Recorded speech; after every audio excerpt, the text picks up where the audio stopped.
Good morning, ladies and gentlemen. Happy Monday. Hopefully you guys are well rested after this weekend because it is a very interesting time in the market right now. We have several things we're going to go over today. However, one of those things is not going to be updated news on DeSci because X is currently down. So we're going to go through the markets. We're going to look at charts. We're going to talk. We're going to shoot the shit. We're going to have a wonderful live stream. If you guys noticed something, right before X was going out, a lot of people were starting to talk about that TLT trade that I highlighted to you guys last week while I was chilling in New York. When I went live one of the times, I explained to you guys the TLT trade that I was opening my positions in to profit off of the moves in the bond market. Super boring, but super profitable, especially as everyone is waking up to this trade. We were just on time, in my opinion. In the next 2 quarters, I expect this trade to play out beautifully.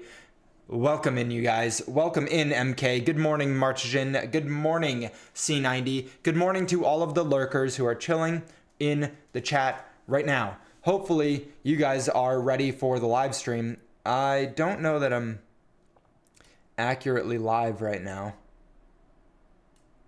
My thing was glitching a little bit. There we go. Okay. Yeah. I'm excited. Let's get right into it. I called Elon to fix it. His voicemail is full though. I now understand the woman in his life. Oh my God. Good morning, David. Oh God. Okay. Yeah. Elon, I think, has got like 15 children, each with individual women, which is pretty insane to think about. I don't know. He's doing his own thing, I guess. But I'm going to be real with you guys. I'm going to be real. It doesn't look that great. It does not look that great out there. So Bitcoin is down, breaking below the 200-day moving average on the daily chart. It is currently touching the support line that we drew between the last 2 major declines in Bitcoin. If you go back from the first 2 declines in Bitcoin, we have a little bit further to go on the decline. Currently speaking, that would bring us all the way down to $62,000 if Bitcoin were to go down to that support. We're currently testing the $80,000 support area for Bitcoin. I would not be that surprised to see a lot of weakness in the price of Bitcoin right now, especially as we find out through just interviews with different prominent figures in the economy, including Trump, that his team's not paying attention to the stock market right now. And if you go look at the NASDAQ sliced straight through their 200-day moving average. For the first time in several years, are we below the 200-day moving average and closing below, which is not really the greatest sign, as that's usually considered the bull market support band in the stock market. The other indices are not necessarily facing the same pain as the NASDAQ, although here today, the S&P is falling below the 200 moving average as well. The Dow is not, but the Dow is more of the commoditized companies out there. NASDAQ is those high growth tech, and the S&P is just the largest 500. And we know that the largest 500 are made up of tech companies, and most of the money in the stock market right now is funneled into the large tech companies. So we're seeing a big sell-off in the tech industries because most of the manufacturing of those companies, the microchips and everything, has been pushed offshore over the last several years. And so Trump trying to rein those back on in the United States is really causing a lot of turmoil in the market in the short term, but that plays into the play that we talked about with TLT and why I believe TLT is going to rapidly increase in price in the next 2 quarters or so because of that turmoil in the market. Trump is playing a long-term game to get the Fed to cut interest rates so that they can refresh that debt at a lower interest rate and not go bankrupt as a country. However, we do have to fight the Fed a little bit here because the Fed cannot tell us that they're going to cut interest rates because it's going to panic the market. The Fed just needs to do it. So in 1 week, 2 days, 2 hours, 41 minutes, I think is the first time we see the potential for the Fed to pivot suddenly. Who knows if it's going to happen this time or if it'll be in the next meeting in May, but I do think this is coming to a capitulation point really quickly. Did you take my glasses? I did not take your glasses. I took Amanda's glasses. These are TikTok blue light glasses so that I can stare at the screen, because as I've been working so relentlessly just staring at screens 24/7, it has really done a number on my eyes and it's made it pretty difficult to actually see stuff. I get very blurred vision pretty quickly when I'm staring at these screens. But let's go ahead and take a look at everything that you guys want to take a look at. It is interesting to me, right? We go look at the 10-year bonds. Those are still starting to fall again. So these look like they're going to break below this area of contention on the chart, on the daily at least, for the 10-year treasury. I think we'll see it fall down to 3.8-ish. And that is pretty interesting because the rest of the global markets treasuries are skyrocketing. You go look at Germany, you go look at Japan, you go look at basically anywhere in Europe, their treasury market is selling off rapidly, which is the exact opposite of the trade that we're doing for the US. So I think that is a little bit of an interesting dynamic, but pretty common when you see global trade tensions go up, because everyone is kind of fearful of what is going to happen to their country when the United States starts putting up a little bit of a stink here. I do think it's worth paying attention to. The last time we had these little trade war shenanigans was during Trump's presidency, and it was back in 2018 era, and we had a little bit of a hiccup in the market, right? And then we recovered a bit and then had a pretty big sell-off before the Fed pivoted. And I remember vividly when the Fed pivoted, it was Christmas Eve or something when the market started finally going back up, and it was beautiful buy the dip opportunity. However, at the time, this was when I was first starting to get introduced to global markets and how everything was functioning in the global economy. And I was convinced that I was entering at the perfect time, right? I was certain, with all my profound wisdom, the Dunning-Kruger effect, if any of you guys know. Put a 1 in the chat if you guys know about the Dunning-Kruger effect. I was suffering from it pretty bad back then. I was convinced that I had timed my entry into the markets with what was going to be another 08 type recession, in which I was going to be able to pick up my favorite companies and stocks at the cheapest valuation possible, right? I was convinced that this was going to be a massive crash. And what ended up happening was just a simple buy the dip opportunity. We just needed a little reset period to cool off before we rallied a lot higher, and then the COVID crash happened, right? So I think we might end up going through something very similar right now, where it is a lot of contention and a lot of just scariness in the market. And then we get a big pullback, which is going to be painful, right? It is absolutely going to be painful, but then we recover pretty quickly, because the only solution to pain in the market, and I want you guys to get your notebooks out, please, for this one, okay?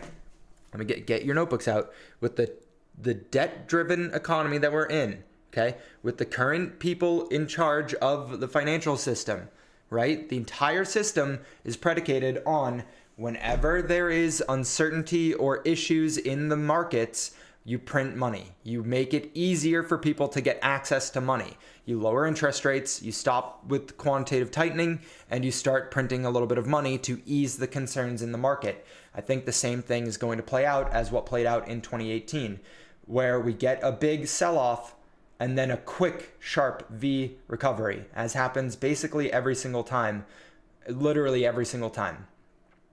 So hopefully that makes sense to you guys. Thoughts on the Benner cycle. Apparently the stock market is due for a crash, but according to the chart, 2026 is the year to sell. I know. I've looked at that a ton. We should pull that up for sure, Trip. Trip's got a 1 for the Dunning-Kruger effect. I love that. Don't be fully exposed to the market. Put some pants on and always have backup cash on hand. Exactly. Always make sure you have a good financial situation. And honestly, guys, let me be real with you again for a second. Right now is not the time to quit your job. Right now is not the time to get fired from your job. Right now would actually be the most important time for the next couple quarters to prove that you are the most valuable resource that your company has. Because I do believe we're going to go through a contraction, a pretty brutal contraction here, at least in the interim. Obviously, no one has a crystal ball and no one knows for sure, but from everything that I'm looking at and from my gut reaction to it all, it does say, make sure that your company knows you're super valuable. That way you can have money to funnel into the market, right? Because the ultimate play here is to profit off of the U-turn for the Fed, profit off of TLT rising up to $117 or so, right? Profit off of that quick sudden move, and then hopefully we can flip out of that back into some of the risk-on assets. Now, I didn't exit any of my risk-on positions. I did do exactly what I told you guys I was going to do. I didn't do it as much as I was thinking I should have back before it happened. What am I talking about? Well, of course, I'm talking about taking profits. We were very clear with it on this run up that Inauguration Day was going to be a buy the rumor, sell the news type of event, and that we would probably consolidate for a large period of time after that event. Now, I was under the impression, and I ended up moving the circle a little, I was under the impression we'd go a lot higher after that, and I thought the peak would be a little bit after the Inauguration Day, but I did take a chunk of profits off the table here. I bought back in on this little dip here thinking that we would get that second spike. We didn't get that second spike, but now I'm taking a lot of that cash that I had on the sides and putting it into TLT just as a hedge, right? I'm holding on to my positions and hopefully we get a reversal here, but I can't guarantee it. And so I am entering with that spare cash that I had into the bond market. Make sense? What do you do if we have hired better talent and you are in fact not the most needed member of the team anymore? Asking for a friend. C90, I want you to set up systems, automation flows for your company that only you know happen, okay? So go above and beyond, do a little bit extra for your company right now, set up automation flows using AI and using some of these tools. All right, don't break any of the rules of being hired or whatever it is, that you don't disrupt anything that would get you fired, but make some automation flows that improve the company to a certain extent. And then if they do fire you, shut them all off. As soon as you hear that you're going to get some layoffs, shut them off and have some problems with them before they fire you or as they're firing you. And then they'll see that they need you to fix them. And then you can go fix them and not get fired. That's a little scheme you could work up here. You create some sort of automation flow that only functions because you know it's there. And then they can't necessarily fire you. So just make them dependent on you, right? Okay, now if we continue moving and we look at everything else that's going on, from all traditional semblances, whatever you want to say, it would make a lot of sense that crypto would be roaring. You go look at oil. Oil is coming down, right? Oil looks like it's about to break below this area of support that it's had since March of 2021, right?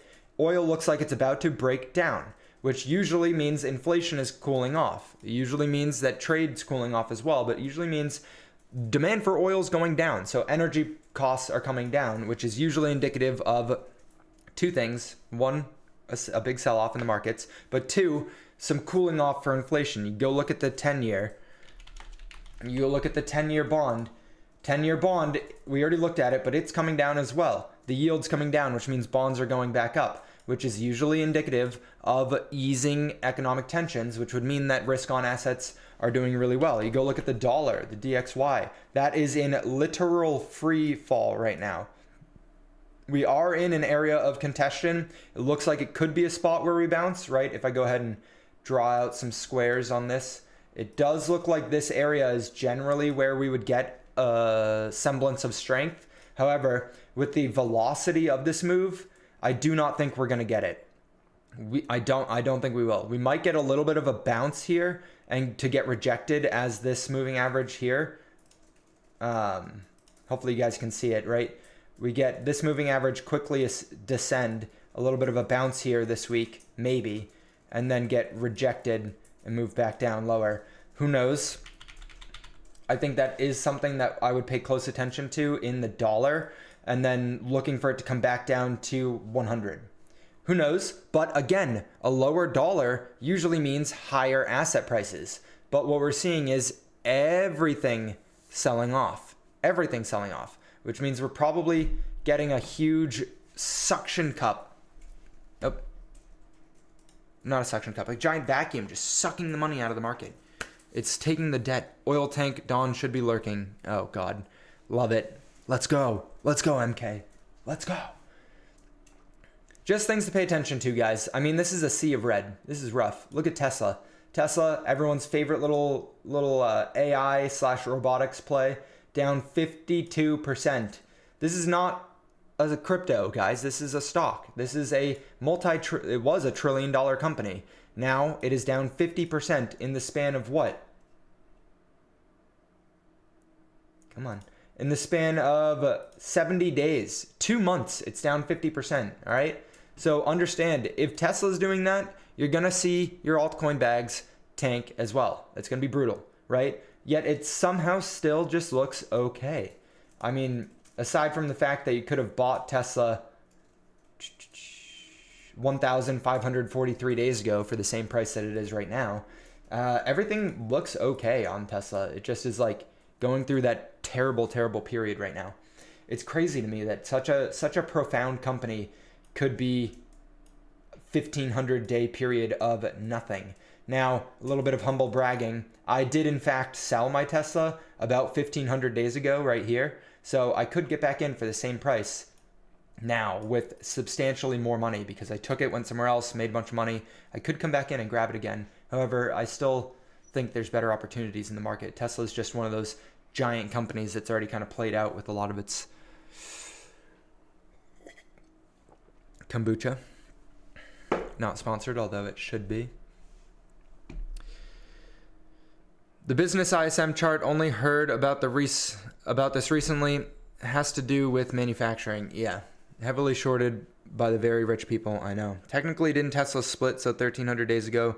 Wouldn't that be different? No, they did do a split to make the price cheaper, but it adjusts the historical chart data. Like Tesla, you never could have bought Tesla for $11 back here. It was like $180 or something like that, but they did the split. And so that adjusts all of the data. It does not just adjust from where you are on forwards. What's good, Takrid? Welcome into today's live stream. Did you guys know that we go live Monday through Friday, 12 p.m. Eastern Standard Time to talk about decentralized science in the broader markets right now? X is not working, so we're just talking about the broader markets for the time being. We can look at some of the DeSci plays if you guys are interested in doing so. However, I don't really want to be upset by my portfolio right now, so yes, makes sense. Absolutely. Absolutely. Let's go look at what you had talked about earlier, Trip, the Benner cycle. So this, I don't know 100%, okay? I know enough to understand how to read it because it's very easy to read, and I understand the concept. I don't understand the math behind it, and I don't understand like all of the specific details behind it or who made it, but the idea here, and hopefully you guys, I'll zoom in a little so you can see it. The idea here is that everything works through cyclical natures, okay? Meaning the economy goes up for extended periods of time and then it goes down for extended periods of time. The business cycle is a cycle. You have it's like a wheel, right? It's a giant rotating wheel. Crypto does the same thing. We have the 4-year cycle. We have global empires doing the same thing with the 80-year cycle. You guys have heard of that one before, right? I'm assuming you got the hard times make for hard people, or hard times make for strong people make for good times make easy people make hard times make strong people, right? Same thing. It's a cycle, the 80-year cycle. This is a play on that in order to time in and out of the market, and this was made near like 100 years ago, okay? This was made 100 years ago, actually. I think 101 years ago, it looks like it. Oh, no. It's initially published in 1884. So this is over 100 years ago. And if you look at it, it lines up pretty beautifully with a lot of the major events that happened. Like, we can go... Let me go ahead and take this. I'm going to put it on a different screen so that I can see it. And then I will just pull up the years, right?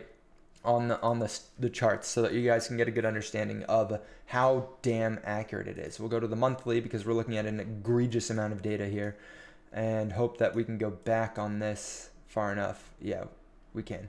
Okay, so you go back and look. The first major peak, if we go look at this chart, we have years to sell and years to buy. Selling at the top, buying at the bottom. And you have a mini cycle built into a larger cycle. So first year to sell was 1926 and 1927. If you sold at any point during that period, you likely did pretty damn good, right? And you go look at 26 and 27.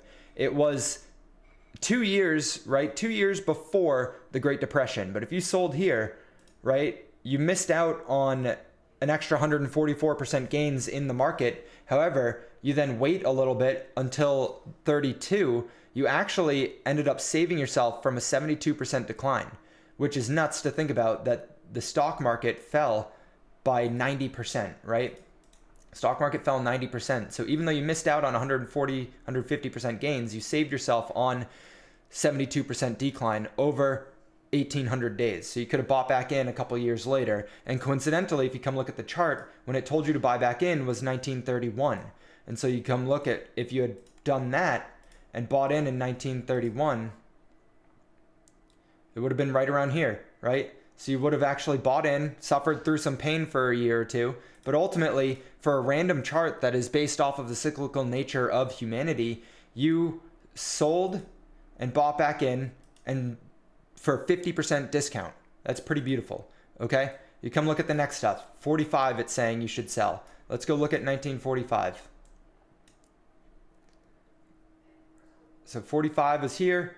It didn't really time too beautifully, but you did see an extended period from 1945 until 1949 that the stock market didn't do anything. And you go look at when it was telling you to go buy again, it was telling you to go buy in 51. And in 51, I mean, you would have missed out on the gains a little bit. So it's not super perfect, you can see. But let's go look at more modern, more recent times, right?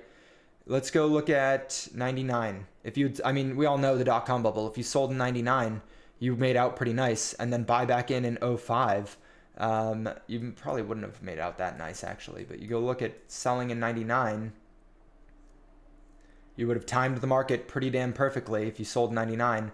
And if you bought back in 05, you missed out on buying the dip, right? So use it as a grain of salt for eyeing where about in the market you should sell and buy back in, right? So right now it's saying 23 was a good time to be scooping up some discounted assets, right? 2023. Let's go to the NASDAQ because everyone likes the NASDAQ. You go, or the Qs. You go look at in 23, you should have been buying. And that is accurate. You should have been buying. And then it is saying there's a mini sell-off happening in 26. So not a massive global recession type event, but rather a little bit of a mini hiccup, similar to 2016, right? You go look at the 2016 cycle on this secondary line, right? You go look at what happened in the 2016 cycle, and we actually see the exact same thing that I think we're going to see right now. You got a little bit of a hiccup, right? And so I think 2026 is going to be a little bit of a hiccup year. Like we just saw on the chart, it doesn't time it perfectly. It does not time it perfectly. It's a little bit early, actually, for when to sell. So 26, it's saying to sell. It's a little bit early, potentially. It's just a broadened time frame to look for uncertainty and some issues in the market. That makes sense? John says, buy Dynex at 4 cents. I mean, if you like... This is why I said I didn't want to look at any crypto charts right now, okay? This is why I said I didn't want to look at any crypto charts. 1, 2, 3, 4 straight months of capitulation. Down, down, down, down. That is brutal. As soon as this live stream's over, I'm going to go dump $1,000 into it. Let's go back. Hello. And so the chart is roughly good at estimating when you should look to taking some profits based off business cycles. It is not perfect. But if you sold in 2019, and bought back in 2023, you would have missed the COVID flash crash, right? You would have missed the COVID crash. You also would have missed all of the gains that came after the COVID crash, and then the subsequent recession that happened that wasn't a recession and was just tightening monetary policy. And so you would have missed the fear, but you also would have missed out on some pretty good gains that happened if you bought back in 23, right? You would have missed on 66% gains, but you would have also missed these 2 little crashes. So use it with a grain of salt, but don't base everything off of it. 26, looking like a good time to be taking some money off the table. 32 would be a good time to buy. 35, look for a mega style crash, a giant style crash. DCA and Prey, bullish. I don't have the opportunity to buy them. No. I didn't have the opportunity to buy them. The only savings I remember, like the one you said, is live, laugh, love. Keep it posted in my kitchen, obviously. Live, laugh, love, ladies and gentlemen. But it's just a lot of what's happening right now is scares. It's uncertainty. We're getting a little bit of economic data that's not super great either, but ultimately it's not the end of everything that we've seen. This is nothing new. This is all stuff that we were expecting and anticipating. And it's all stuff that I think the Fed can still handle. We're just getting into the time where we need to see if the soft landing actually happens, right? We're getting into the time that we see if the Fed actually pulls off what they've been trying to do. And we're getting also a little bit of uncertainty because Trump's forcing them to do stuff that they didn't really want to do. But I think that it's going to be for the better because the ultimate end decision of it all is going to be to print money. That's what happens every time. That is the entire currency system that we've got is just print money when things look scary.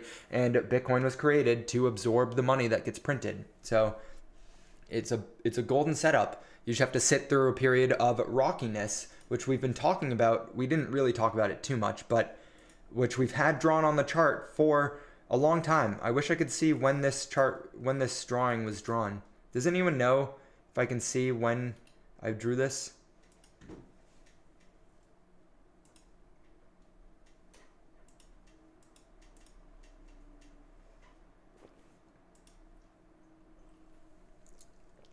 No, but we're right about to enter the circle. A little bit quicker than I was expecting, but I hope that's good. The quicker stuff happens, the quicker we can get out of it, right? Waiting for Dynex to reach 2 cents. Major minor capitulation at that level. Yeah, Chris. Bite your tongue, Chris. Mods. Remove Chris from the chat. Mods. Mods. I'm just kidding. Please don't. I don't want to see it. Buffett going paper hands is worrying. Buffett always goes paper hands. Buffett has paper hands. He doesn't view the market in short terms. He views it in very long scale moves, right? Buffett sat out of the entire .com bubble, which is, in hindsight, could have been a really good move, but he missed out on an egregious amount of gains. Buffett sat out of the entire .com bubble because he doesn't like bubbles, right? And that makes sense. Man hates bubbles. But you sell in like 97, 98, you miss out on hundreds of percents gains, thousands in certain stocks, and you wait for them to crash back down to the same level, and then you scoop them back up. So he thinks we're in something similar, but we could literally double the entire indice again, and then crash back down to these levels. And it doesn't matter to Buffett because he just doesn't want to lose money. He's at the stage where he's got hundreds of billions of dollars. He doesn't want to lose money. Makes sense. If you don't want to lose money, just get out entirely. Put it all in cash. Put it all in gold and silver and just sit there. But you're also giving up the opportunity to make any money, right? So hopefully that makes sense to you guys. You understand the concept there. You got to risk it for the biscuit. And if you don't risk it, you're going to starve. Dun, dun, dun. I was gonna search something else. Dun, dun, dun, dun, dun, dun. My guy, how do you have dry powder left? Well, I had to tap into all my retirement funds, basically. It's actually kind of funny thinking about it because years ago, when I had a 9-to-5 job, I set up my Roth IRA and my 401k and my stock purchase plan and my HSA. So I had 4 separate tax-advantaged retirement accounts that I funneled as much money as I could into it while I had the job. And then when I got fired, I left all of those things and I let them just chill, do their thing, right? I think they're up on average like 30%. So not the greatest returns over like 3 years. Pretty okay. Pretty honestly underperforming of the market, which is shocking. But I dumped all of that and I put it all into bonds. Everything. All of it into bonds. So that's where my dry powder came from. Oh my God. Oh my God. Which I understand, maybe not the brightest move to toy with the long-term portfolio like that, but this is one of those opportunities that, like, how can I explain this in an appropriate manner? The last 7+ years that I've been in the financial markets, which is not anything crazy. A lot of you guys have probably been in longer than me, but the last 7 or 8 years or so of me being in the market, I've watched what feels like 3 economic cycles take place, right? It does feel like that. We had the 2018 scare, we had the 2020 scare, we had the 2022 scare, and now we're having the 2025 scare. It really does feel like 3 full, we're entering into the 4th little economic cycle. And in 2018, I was on the complete wrong side of it. In 2020, I just decided to step out of it because it was the most historic crash I've ever seen in my life. I just funneled all the money I had into it way before the bottom because it looked like it was just the craziest. I had no idea what was going on. I just bought everything in sight because in 2018 I didn't, and it hurt. 2020, 2022, and 2023, I honestly did not execute how I wish I had executed it, right? I left a lot of the money in because I was just assuming we would get a similar thing that happened in 2018 and in 2020, and we did not. We definitely did not. We got a more prolonged, drawn out crash in the markets, right? And that one hurt me. That one definitely hurt. This. I've recovered, obviously, because I'm still standing here, but it was not the same as these two. And so this time, we're having a very quick sell-off, and I'm positioning myself early enough into it to make money off of the things that I saw perform really well, both of these two sell-offs, right? Let's go look at TLT and look at 2018, and then look at 2020, and then look at 2022, okay? 2018, the TLT trade did not take place, right? It just kept going down. And then not until Christmas did they cut rates, and then it skyrocketed, right? It skyrocketed after they cut rates, and that would have been a gorgeous time to have some calls. Now, if you bought the calls here, this is why timing matters. If you bought the calls here, you wouldn't have made any money. You actually would have just lost money. Even though it ended up going up, you would have lost money. Likely you didn't give it enough duration on the calls either. And then you go look at 2020, and we had a very aggressive flash in TLT. Bonds aren't supposed to move like that. We've gone over it a couple times when I did the thesis on the trade. Bonds aren't supposed to move like that, right? So that, I made a little bit of money, but it wasn't enough. And I didn't understand, honestly, how I was making money. I just was following a guy on YouTube, and he said, buy a bunch of bonds. And I was like, okay, bet. And so I did. And I made a good amount of money, but not as much as I was expecting to make, honestly.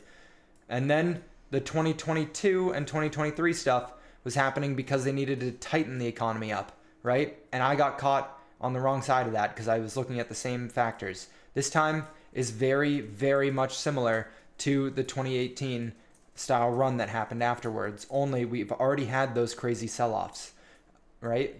Does that make sense, guys? Does that make sense? I'm scaling into this bond position in anticipation of a run-up quite similar to the one that happened in 2018. Right? Let's grab a big move of it, but right before the COVID stuff, because the COVID stuff I don't think is going to happen again. But I do think this type of move is going to play out. I think it looks like this. This is what I think is happening. Okay? And so this is where I'm planning on scooping up as much as I can in TLT for the sudden pivot of the Fed to happen, to send us up. I think 117, this is showing 112. Doesn't really matter. When I see a lot of panic from everything, I'll get out of it. It's not going to obviously play the same exact manner, but it looks pretty damn similar, right? So I waited for that sell-off. Now I'm coming in hot, looking for that run-up.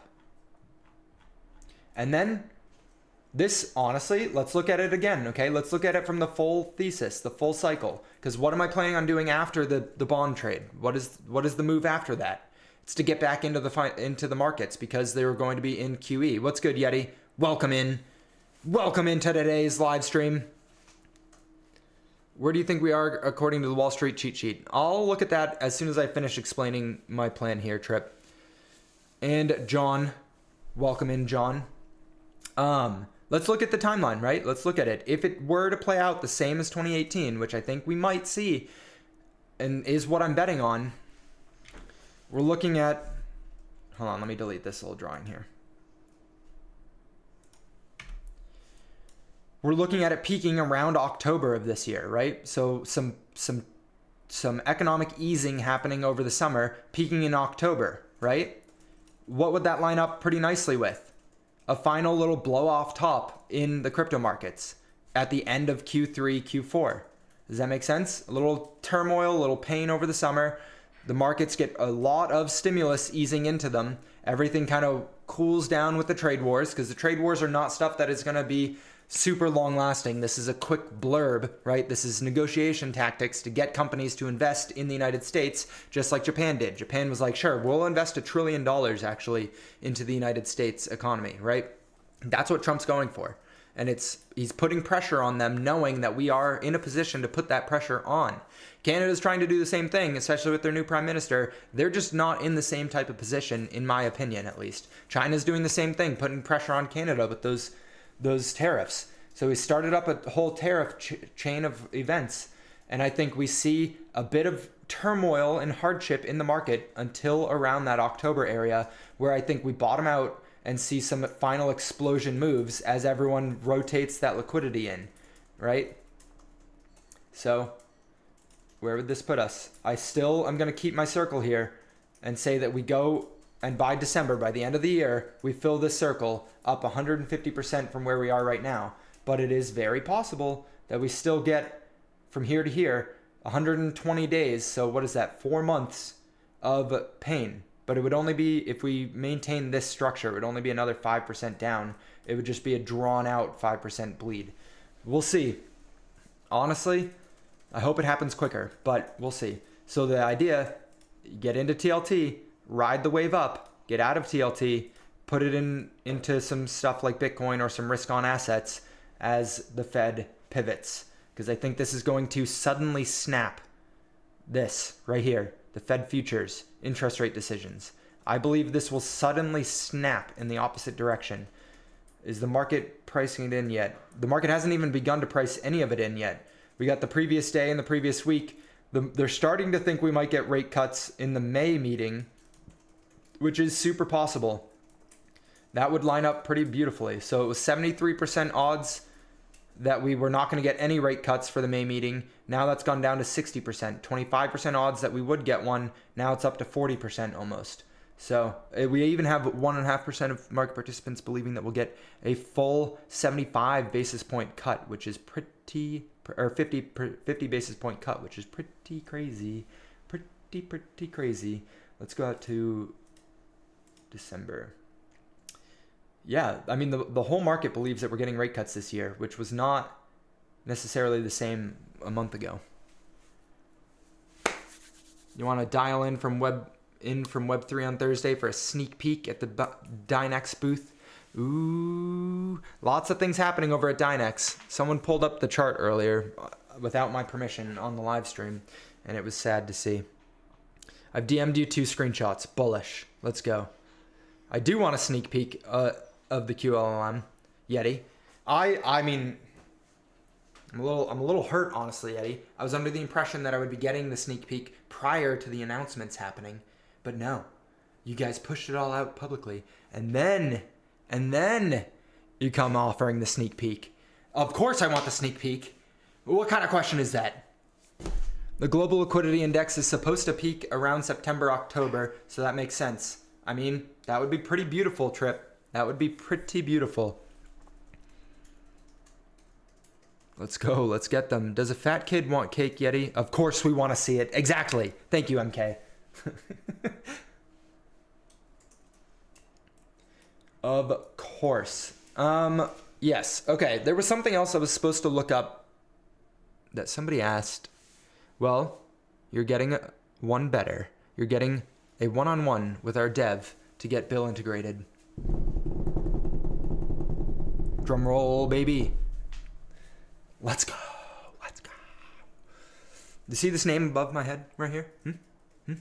Bullish. Bullish. I don't think people are ready for the singularity to happen with Dynex. I don't think people are ready for it. I don't think they're ready. I don't even think I'm ready. I'm just kidding. Of course we're ready. Our bags are packed. Our bags are packed, ready for the moon. Except it's going to be an artificially created moon because the AI is going to take over and put us into those pods and suck us out like batteries. Pause. They're going to use our energy like batteries from the Matrix. What was the question earlier? There was a question. Oh, the Wall Street cheat sheet. Beautiful. Okay. Yeah. I'm actually more curious where you guys think we are on this. I am far more curious to where you guys all believe we are in the psychology of the market. X is down, so I can't use X. Red bubble. I hope I don't get... All right, guys.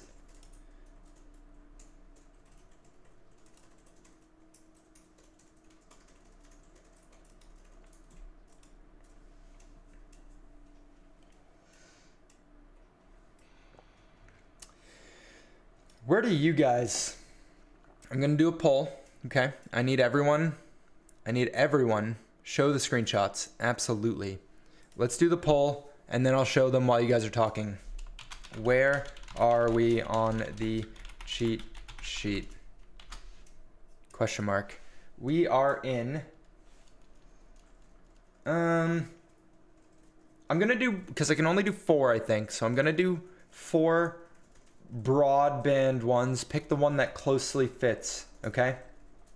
Let's say we are in this stage, or we are in... I mean, I don't think it feels like that, so we're gonna go ahead, but we'll put it down anyways. That one. Add an option. This one. Add an option.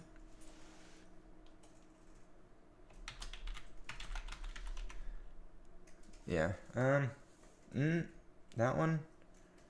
That one. I skipped a couple of them.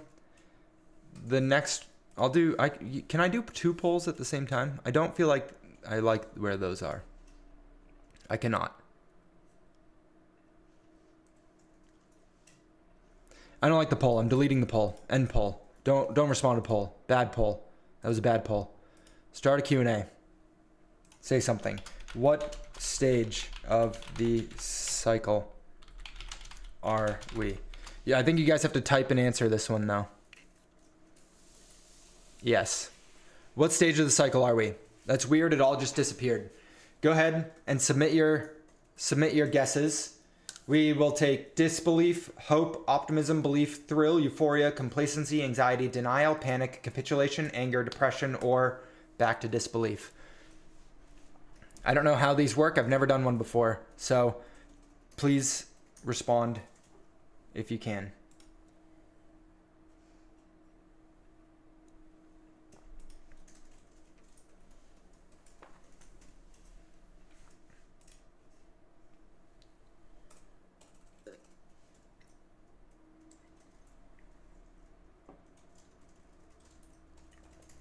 Can I share both screenshots, Yeti? You would like me to share both screenshots? I can't actually see what any of you guys are saying. It's a trap. No, it is not a trap though.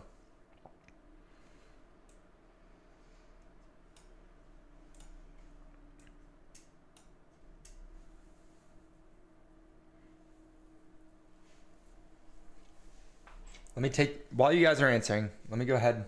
Okay, I got yes. Let me go ahead while you guys are answering and look to where I think we are.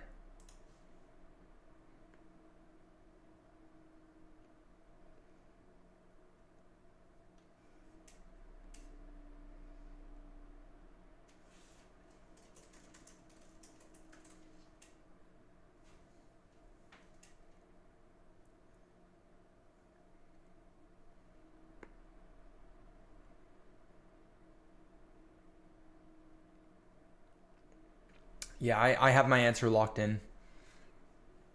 I have my answer locked in. You guys aren't going to like it.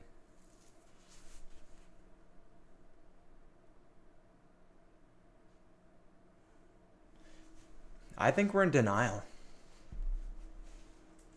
I think we're in denial. Not to be confused with the river in Egypt. I ended the Q&A. I didn't like it.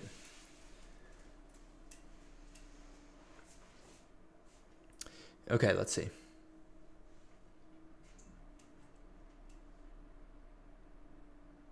"70% of me says it's over, but there's a chance. MK, don't be a bear. What the heck?" John says, "At Yeti, what option do you choose in the Dynex vote? What is your point of view?" Landon says, "Buy more Dynex." Yeti says, "I choose number 1, to remove the privacy totally." Oh yeah, if I could pull up stuff on X, I would, but I can't. I voted on it, and I will justify my vote for everyone.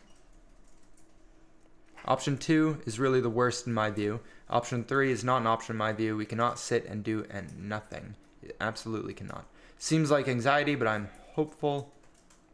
What does it feel like, or what do we want it to be? What does it feel like, C90?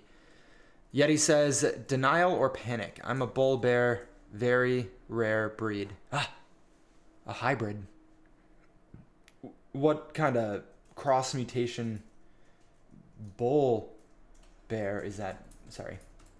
I had a lot of words popping through my head, but none of them were stuff I wanted to say out loud. I see a lot of rationality behind being in this little bit of a dip prior to optimism, right? I can see a lot of like, oh, a recovery is possible. We're all going to make a crap ton of money, and this is the golden cycle. This is hope, right? I saw that, and then a little bit of capitulation feeling throughout here of people being like, oh my God, it's actually over. That was it. And then hopefully we get that little bit of a rally and boom out of this. I do think, though, that I believed we were in belief. It's time to get fully invested before this. I think we were in belief before this. And then it feels like we skipped over thrill, euphoria, and complacency. It really did. I feel like we skipped over thrill and euphoria, went straight into complacency, being like, we just need to cool off before the next rally. And now what's happening right now in the market does pretty aggressively feel like panic. It feels like panic and denial, right? Bitcoin, maybe not. But through this, it was like, this is belief. Oh my God, it's actually going to happen. We're actually going to make crazy amounts of life-changing gains. And it felt like that at the time. And I thought we were going to get that crazy rally. And then it just capitulated. And now everyone is like, oh my God, but these are really good investments. How could they go down? Oh my God, I need to just get out of everything. Sell it all. Be done. And then anger. I see a lot of like manipulated charts that just are like anger, depression, anger, depression, anger, depression for the cycle, and I think that's very funny. But sorry, that's where I think it feels like we're at right now.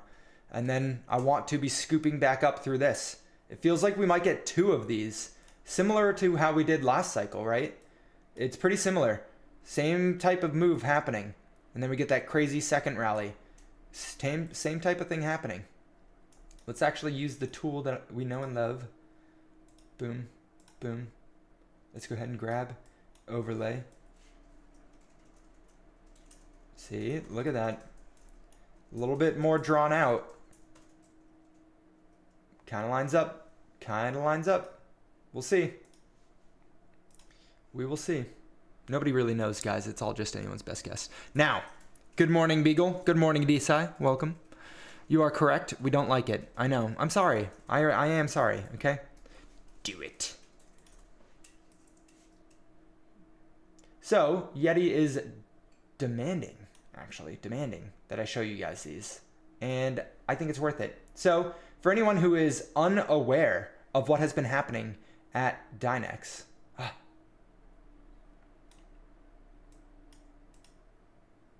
I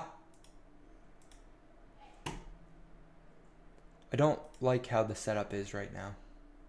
Whatever. Here we go. For anyone who's unaware of what Dynex has accomplished here, they have created a quantum large language model. It is a Dynex quantum diffusion large language model. It uses quantum computing principles to generate responses with higher complexity and creativity than classical models. Parameters have been optimized for the best performance. So they have quantum parameters, diffusion steps. Think ChatGPT, but powered by a quantum network. Pretty effing insane, right? Because we all know, right?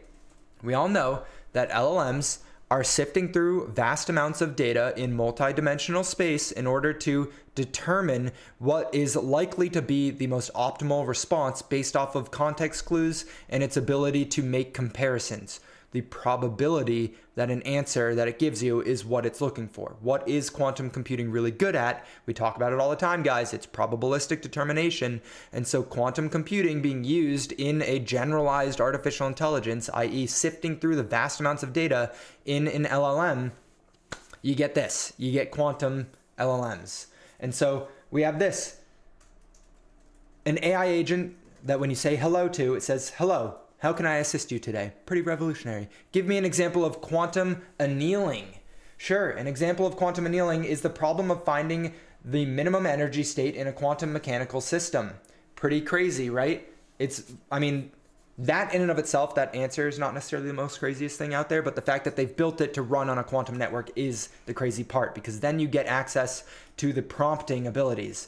And then second thing that Yeti sneak peeked out here is a message between presumably Yeti and Danny saying, hi there, this is a quantum encrypted message. Danny responding back saying, quantum encrypted message, right back, smiley face, i.e., the conversational systems established that are quantum encryption based, meaning quantum computers wouldn't be able to break into these messaging portals.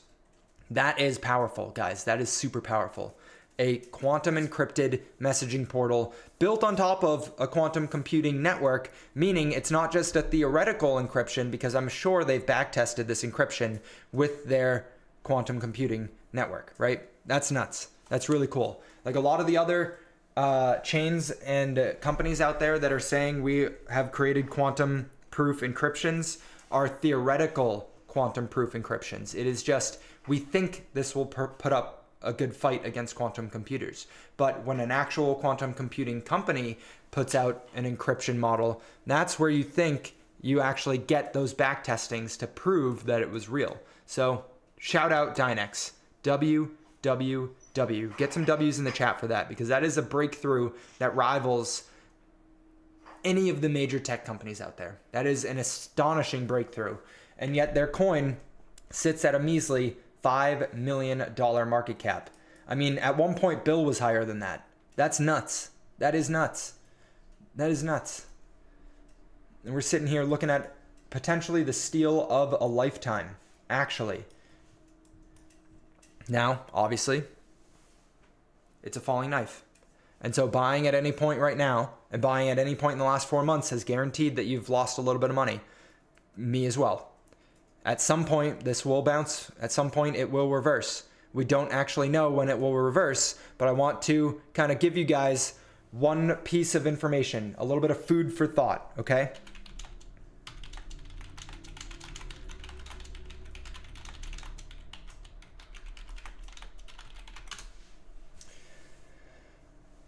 All right, guys. Timing the market seems to be impossible, okay? Let me see if this has the actual piece of information. Market watch, okay? Look at this. This is a phenomenon that happens consistently through the financial markets, okay? Just 9 days last year accounted for all of the stock market gains, a vast majority of them at least, okay? 9 to 10 days, generally speaking, account for a majority of the gains that occur in the stock market and in the crypto markets. You go look, and if you try and time the market and you happen to be off by just 9 or 10 days throughout the years, you will actually drastically underperform the market, which is why it is crucial to not try and time every single trade that you do. You need to have that long-term strategy and the short-term strategy. Stuff like Dynex, you do not know when it will bottom, right? I mean, look at it, it's up 14% today, and I understand that it was down drastically compared to a couple days before that or a couple weeks before that. I get that, but you don't know when that bottom is going to occur. And so that's why that DCA strategy and just remaining in the market is so powerful. How low can research coin drop? How low can it go? It can go as low as it wants. The market can remain irrational longer than you can remain solvent. A $30 million market cap is crazy to me. That is so disrespectful. I mean, think about this one for a second, okay? Who's the CEO?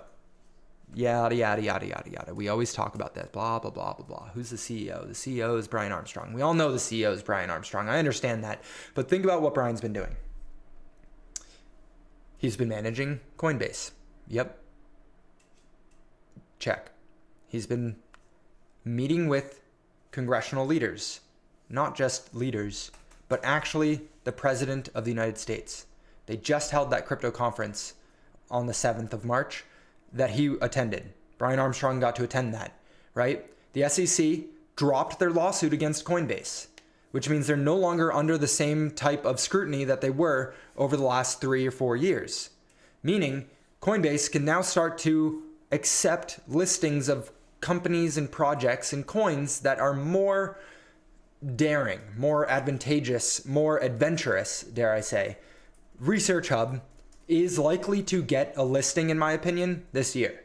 And I know that historically, I've said it doesn't really matter when it gets listed, and I still stand on that ground a little bit. However, my tune is changing up a little bit as we near closer and closer to the inevitable day, because now what we're seeing is that strategic reserve of assets that are United States based.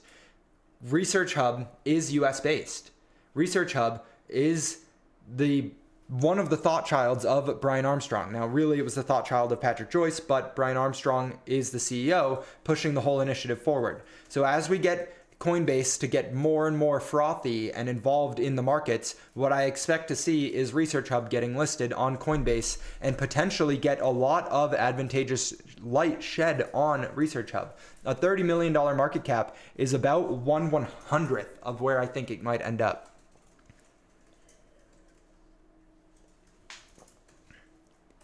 Miners supply the hardware for our network, so we have to be able to pay them for their work. True. No burns don't happen. We pay 55% of the miners who are supplying their equipment, and 45% goes to the Dynex treasury to be able to do compensations, hackathons, etc.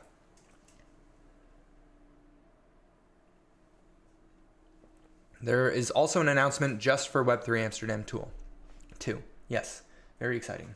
Very, very exciting. Now, what else do you guys want to talk about to wrap things up? Look at that. One straight capitulation. 4 weeks of downward motion in the NDQ. Sad, sad times. Sad, sad times. Let's go look at the hourly and go ahead and delete this thing. We're in that uptrend. Any thoughts on Bill and bid? Yeah, I believe firmly. Let me talk about bid first. I believe firmly that when the market does turn around and we have some more advantageous policy for risk on assets, I believe creator bid goes nuts. It is one of the few launch pads for AI agents, and I do believe that these AI agents, while they're in their infancy, I do think they will do really, really well. A lot of them are doing some pretty crazy things, including Bill. Bill, I know I've not been making a lot of content as of late, and that is, we talked about it last week when I was in New York, about how I've been having a little bit of internal qualms about what to make my content based on, because I've been making the content on what I've been learning, and what I've been learning has been artificial intelligence in order to progress Bill forwards.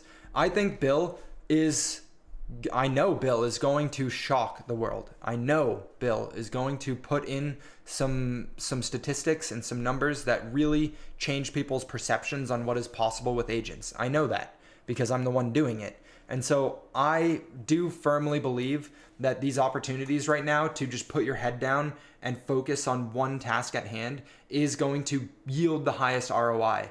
So concentrating all of the efforts into single subjects, or maybe two, but that is stretching it.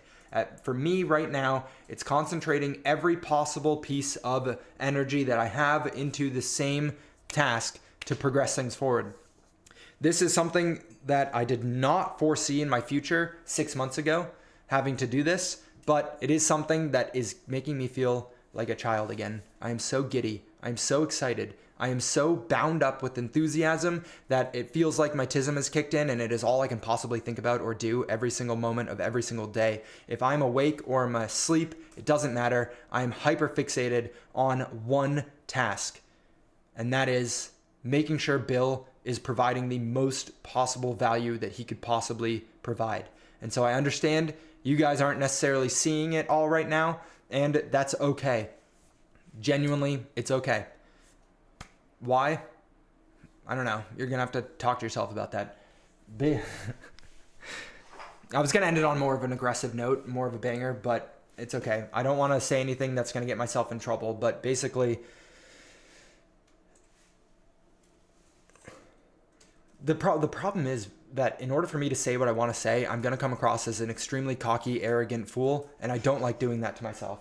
And so I'm going to bite my tongue and just let my work prove itself and showcase itself to you guys over time. Rather than just talking nonsense and saying whatever I want to say, I'm just going to allow for the results to speak for themselves. So Research Coin 100x, man. Hope it does it someday. We'll add a bit more today. I think Research Hub will 100x. I think it 300x's, but I think it potentially 600x's. Can we get on a video call tomorrow? 15 minutes top, all positives. Would love to catch up, Spec. Of course. Would love to catch up. Don, if you're in the chat right now, show your face, please. But he would have already showed his face, which means he's probably not in the chat. Amanda, would you like to say anything to the crew before I sign off? Hi, everybody. Stay strong. Buy the dip. Love it. All right, your time is your most valuable asset. Hopefully this was worth investing it into. I appreciate all of you guys being here. Hopefully you guys are strapped and ready to go, because this is where fortunes are made. Yeah. Yeah. Yeah. All right, goodbye.